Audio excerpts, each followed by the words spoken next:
Bonjour à toutes et à tous, soyez les bienvenus dans l'hebdo de la ville de Valenciennes. Voici les titres développés dans cette édition. La visite à Valenciennes du Premier ministre Manuel Valls d'abord, à l'occasion des 10 ans de l'Agence nationale de rénovation urbaine. Manuel Valls a annoncé la prolongation de l'ANRU pour 200 quartiers supplémentaires.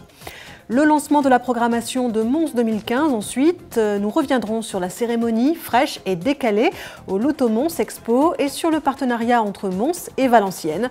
Enfin, nous terminerons avec des informations concernant la mise en sécurité de la piscine municipale suite à l'incendie.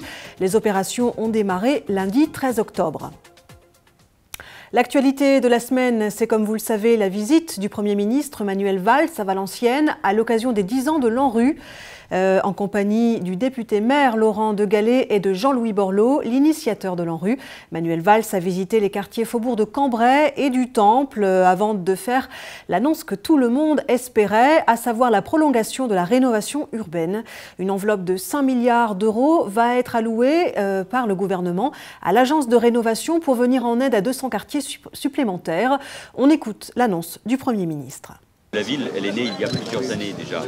Michel Delbar a été le Premier ministre d'État voulu par François Mitterrand. Mais il y a 10 ans, un homme, Jean-Louis Borloo, a eu cette idée, créer une agence nationale de rénovation urbaine qui mette tous les moyens au service de ces quartiers populaires, de ces citoyens qui se sentaient délaissés, de ces quartiers où l'habitat était souvent insalubre.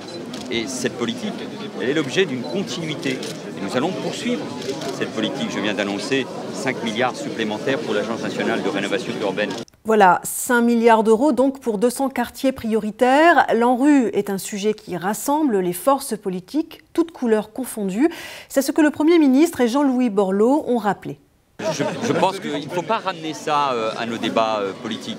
Il y a beaucoup plus de proximité d'ailleurs entre les élus sur le terrain qu'on le voit. Regardez dans une agglomération, c'est le cas ici à Valenciennes, c'est le cas aussi à Évry, des élus se mettent d'accord sur l'intérêt général. Comment un tramway ou une ligne de bus peut sillonner les quartiers pour les désenclaver, pour faciliter le travail, pour faciliter la mobilité. C'est ça. Ce qui nous rassemble, j'en suis convaincu, est beaucoup plus fort que ce qui nous divise. L'agence, elle est protégée par tout le monde. Il n'y a pas de clivage politique, mais au-delà de ça, c'est les HLM, les villes, les régions. Oui, cette union sacrée, elle est toujours là, mais ça se sent. Vous le sentez bien aujourd'hui. Et suite à l'annonce de Manuel Valls, nous avons interrogé Laurent de Gallet, le député maire de Valenciennes. Nous lui avons demandé quelles seraient selon lui les retombées de cette prolongation de l'ANRU pour Valenciennes. Quel quartier en profiterait? Écoutez sa réponse. J'en fais une traduction implicite. De dire que forcément cette annonce faite ici à Valenciennes, terreau et lampe de rancement de l'ANRU, est pas anodine et que la demande forte qu'a faite la ville de Valenciennes sur la fin des travaux sur Chasse Royale. On a eu un accord sur la première partie de Chasse Royale qui traite globalement 60% du quartier. Ne doit pas rester lettre morte. On a besoin de terminer complètement ce quartier et donc j'ai le fol espoir de penser que nous serons retenus dans les quartiers prioritaires et que l'enveloppe nécessaire pour démarrer de façon très active sur la totalité du quartier Chasse Royale sera annoncée dans les jours qui viennent par les ministres concernés. Voilà, c'est donc le quartier Chasse Royale qui sera la priorité si Valenciennes est retenue pour bénéficier de cette prolongation de l'ANRU. Nous reviendrons bien sûr sur le sujet lorsque les annonces qui en découlent seront faites. Voilà donc pour la visite du Premier ministre à Valenciennes. C'était une semaine riche en événements puisque, comme vous le savez déjà, en 2015, Mons sera la capitale européenne de la culture et la cérémonie de lancement de la programmation s'est déroulée mardi 7 octobre. À l'instar de Lille en 2004, cette ville vivante et foisonnante d'idées s'apprête à vivre une année culturelle exceptionnelle. La programmation de cet événement très attendu a donc été présentée au Loto Mons Expo à l'occasion l'occasion d'une cérémonie de lancement décalée et originale. Après le temps protocolaire, un défilé de bus a présenté en rythme et avec beaucoup d'humour quelques temps forts à venir. Parmi eux, l'exposition Van Gogh au Borinage, les ailleurs en folie, dont celui de Londres, les défilés qui montrent l'importance de la jeunesse dans cette programmation. Mons 2015, c'est 300 projets, 5000 artistes, 350 partenaires socioculturels, 45 expos, dont 20 internationales et 31 villes partenaires qui seront emmenées dans l'aventure. Et parmi ces villes se trouve, comme vous le savez, Valenciennes. C'est avec l'exposition Watteau en Italie présentée par le Musée des Beaux-Arts en septembre 2015 que Valenciennes portera la capitale européenne. On écoute les réactions de Geneviève Manarino, adjointe en charge de la culture, et d'Emmanuelle Delapierre, la conservatrice du Musée des Beaux-Arts, interviewée juste après le défilé de présentation. Assez extraordinaire, une façon un petit peu déjantée et décalée de présenter le programme de Mons Capitale Européenne 2015. Et ce que je disais à mes collègues à côté, finalement avec peu de moyens, mais la jeunesse en avant, les musiciens du coin, la fanfare, voilà, donc c'est magique, ça donne envie d'y être déjà, donc 24 janvier, j'ai bien retenu la date. Une belle cérémonie festive, populaire, avec manifestement plein de Montois, tous les âges, tous les genres confondus, donc un beau feu d'artifice. Valenciennes, partenaire de Mons 2015, capitale européenne de la culture, vous l'aurez compris, il ne fallait pas manquer cette occasion géniale de faire la fête avec nos voisins montois et de hisser la ville de Valenciennes à l'échelle européenne. Nous avons demandé à Geneviève Manarino et à Emmanuelle Delapierre quelles seront les retombées de Mons 2015 pour la ville de Valenciennes et pour le musée. Au niveau de la ville de Valenciennes, on fera le lien, on s'y est engagé sur tous les publics, on va se mettre au travail, on attendait cette conférence de presse pour finalement la médiatiser aussi sur la ville.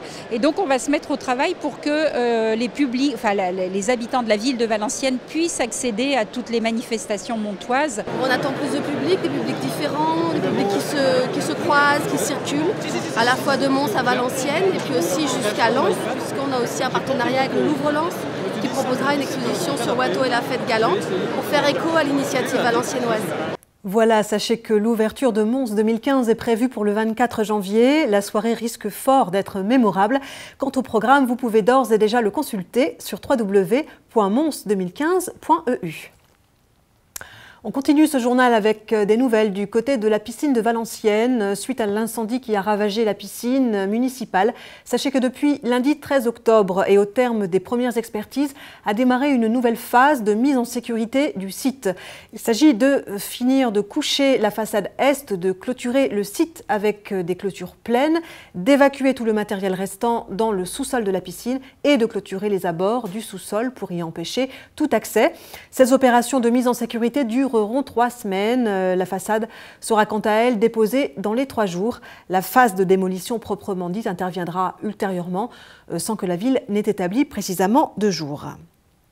Allez, du cinéma maintenant à l'occasion de la Semaine Bleue. Parmi les animations proposées aux seniors valenciennois par la ville, le film de Pierre Salvadori, Dans la cour, a été projeté jeudi dernier au Gaumont en partenariat avec l'Office valenciennois des seniors actifs. Une comédie douce amère qui raconte la rencontre touchante entre un concierge d'immeuble épris de tranquillité, Gustave Kerverne, et une habitante de l'immeuble en dépression, Catherine Deneuve. Un film à la fois drôle et émouvant sur le besoin d'être au contact des gens. Un film qui n'a pas fait l'unanimité chez les spectateurs. On écoute leur réaction à la sortie de la projection. Surprise, parce que son côté déprimant est un peu déroutant. Et puis, ce qu'on peut dire quand même, c'est qu'à la fin, il y a Catherine Deneuve qui donne encore un espoir à la vie, puisqu'elle a l'impression de renaître. Mais c'était quand même relativement très triste, je crois. Voilà. Vous avez ri un peu ? Oui, par moments, oui, tout à fait. Il y avait quand même des côtés un peu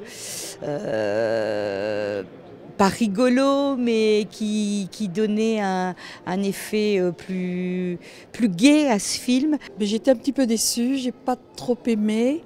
J'ai trouvé ça un peu triste comme situation pour ces 2 personnes principales et déprimant finalement parce que ça finit mal et bon voilà, j'ai pas spécialement aimé. L'humour qui survole le poignant et sordide, voilà.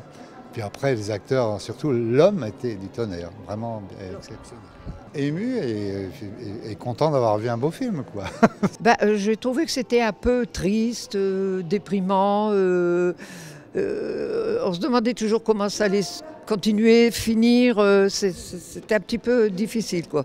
Voilà un film qui ne laisse pas indifférent. En tout cas, je vous rappelle que Dans la cour de Pierre Salvadori était le film d'ouverture du Festival de cinéma de Valenciennes cette année. Et puis ce week-end, c'était la fête du timbre cette année et pour 4 ans, la Poste et la Fédération française des associations philatéliques ont choisi le thème de la danse. Tous les clubs philatéliques de France, dont celui de Valenciennes, ont donc exposé en ce sens. Pour cette année, c'est la salsa et la danse urbaine qui sont à l'honneur, des thèmes pour tenter d'attirer les jeunes vers la philatélie. C'est pourquoi aussi des ateliers sont organisés pour eux et avec eux, il faut assurer la relève. On écoute Romain, 14 ans, et Lucie, 8 ans. Les timbres, ça apporte déjà un petit peu de culture et c'est un petit divertissement, puis ça détend un petit peu aussi. Ce que je me dis, c'est que c'est bête qu'il n'y a pas beaucoup de jeunes qui s'intéressent au timbre. Il y en a on n'arrive pas à trouver de membres en fait. On est là pour le moment, on est 9 et Bernadette elle essaie de chercher tous les côtés pour trouver des membres, mais on n'y arrive pas. Il y en a qui disent que ça ne les intéresse pas, que les timbres c'est pas très bien, que ça n'occupe pas parce que tu peux lâcher, Et qu'est-ce que tu peux leur dire pour leur donner envie ? Que ça occupe et quand tu es en club, tu as déjà ceux qui s'occupent de toi qui te donnent un peu plus envie, donc ça donne envie de continuer. Et comme chaque semaine, voici quelques idées de sortie pour votre week-end. C'est le dernier week-end pour aller visiter l'exposition intitulée « De loin » de Samuel Buchmann à l'Aquarium. De manière poétique et détournée, Samuel Buchmann traite dans son installation sonore et visuelle du thème de la guerre. Et samedi 18 octobre, sachez que l'ensemble vocal La Chapelle du Hainaut, chœur de Valenciennes, spécialisé dans la musique sacrée, présente l'Officium Defunctorum de Thomas Luis de Victoria. Ce compositeur est l'un des plus célèbres polyphonistes de la Renaissance espagnole. Il a écrit ce requiem en 1605 pour les funérailles de l'impératrice Marie d'Autriche, dont il était le maître de chapelle et l'organiste. Cette œuvre pour 6 voix est considérée comme son chef-d'œuvre. Entrée gratuite, réservation au 03 27 22 57 00. C'est la fin de ce journal. Merci de nous avoir suivis. À la semaine prochaine.